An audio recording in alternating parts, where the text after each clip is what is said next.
Brittle structures such as fractures and faults, they affect the bedrock stability and its geomechanical parameters, and are also potential pathways for groundwater flow.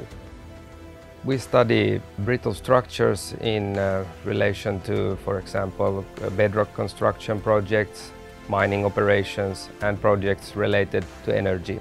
And in the case of mining operations, the brittle structures directly affect the mine slope stability and also are important with regards to the groundwater impact and environmental consequences of the mining operations.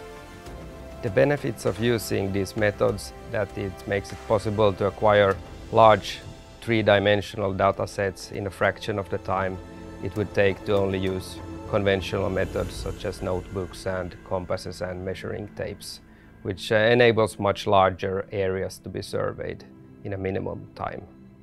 The method is cost-effective and also enables us to survey inaccessible areas and also dangerous areas where it's impossible to do with the conventional methods any type of studies.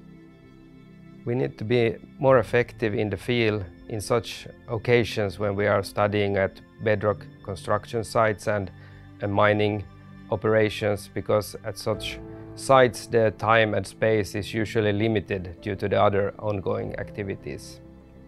The benefits of the data is that it's instantly digital and accurately georeferenced, which enables effective data processing and interpretations based on the data. Large datasets enables more accurate modeling and also more reliable statistical analysis of the data, and also potentially fully automated analysis using, for example, machine learning solutions. We still need traditional field surveys to complement the photogrammetric methods, because all the finest details of, for example, fractures are not possible to acquire without the field surveys.